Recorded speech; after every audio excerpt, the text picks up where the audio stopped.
Welcome to Supriya's kitchen. আজ আমি তৈরি করব পটল পনির আলু পোস্ত recipe without onion and garlic.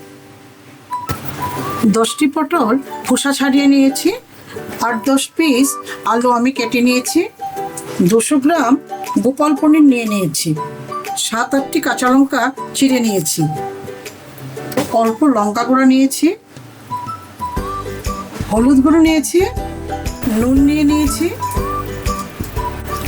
ফোড়ন দেওয়ার জন্য কালিজিরা, শুকনো লঙ্কা ও তেজপাতা নিয়ে নিয়েছি, পরিমাণ মতো ঘি নিয়ে নিয়েছি, পরিমাণ মতো পোস্ত পেস্ট করে নিয়েছি।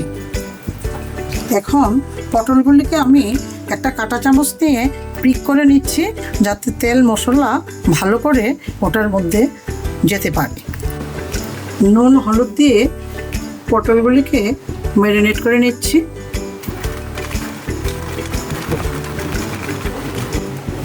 আলুগুলিকেও নুন হলুদ দিয়ে ম্যারিনেট করে নিচ্ছি। গ্যাসটা জ্বালিয়ে নিলাম, প্যানটা গরম হয়ে গেছে। এখন তার মধ্যে আমি সরিষার তেল দিয়ে দিচ্ছি। এখন আমি এক এক পটল দিয়ে দিচ্ছি।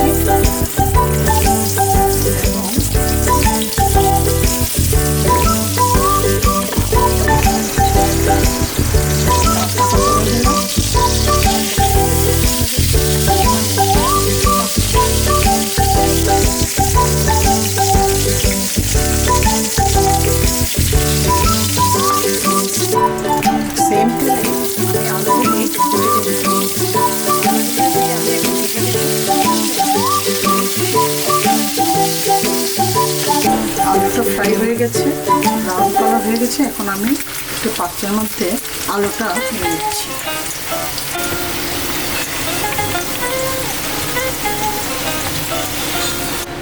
প্যানের মধ্যে একটু বাটার দিয়ে দিচ্ছি। এখন পনিরগুলি দিয়ে দিচ্ছি বাটারের মধ্যে।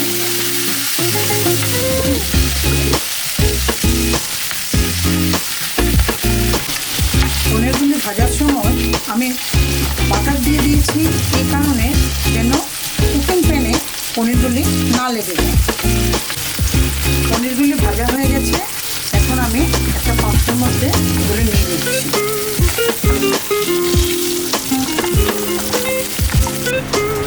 প্যানে এবার আর একটু সরষের তেল দিয়ে দিচ্ছি, তেজপাতা ফোড়ন দিচ্ছি, শুকনো লঙ্কা,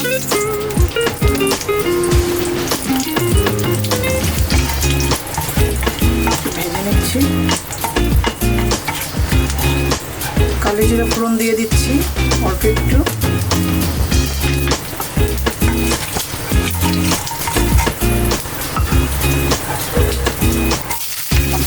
দিয়ে দিলাম,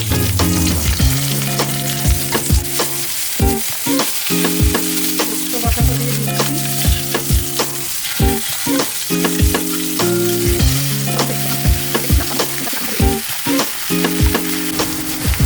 শুকনো লঙ্কা দিচ্ছি। যে যতটুকু ঝাল খায় সেও আন্দাজের মতো দিতে হবে। অল্প হলুদ গুঁড়ো দিয়ে দিচ্ছি,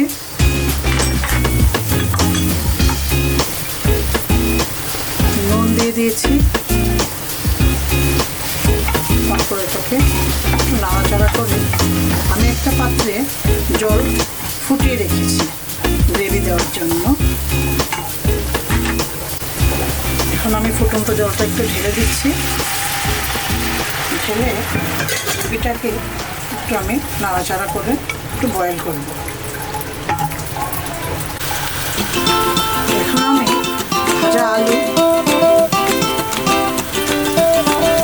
এবং পটল দিয়ে দিচ্ছি ওর মধ্যে।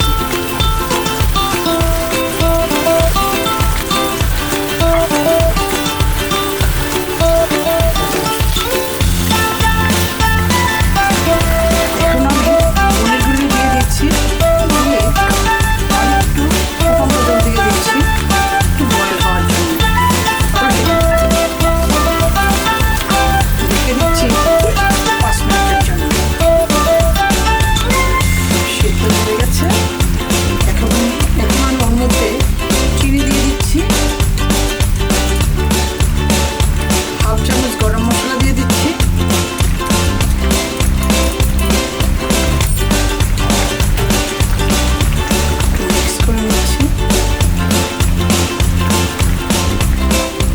চামচ ঘি দিয়ে দিচ্ছি।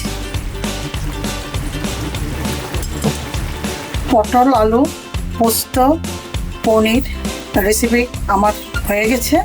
এখন আমি একটি পাত্রে ঢেলে নিচ্ছি। রসুন এবং পেঁয়াজ দিয়ে নিই। পটল আলু পনির পোস্ত রেসিপিটা তৈরি হয়ে গেছে। আপনারাও বাড়িতে ট্রাই করবেন, আশা করি ভালো লাগবে। ধন্যবাদ।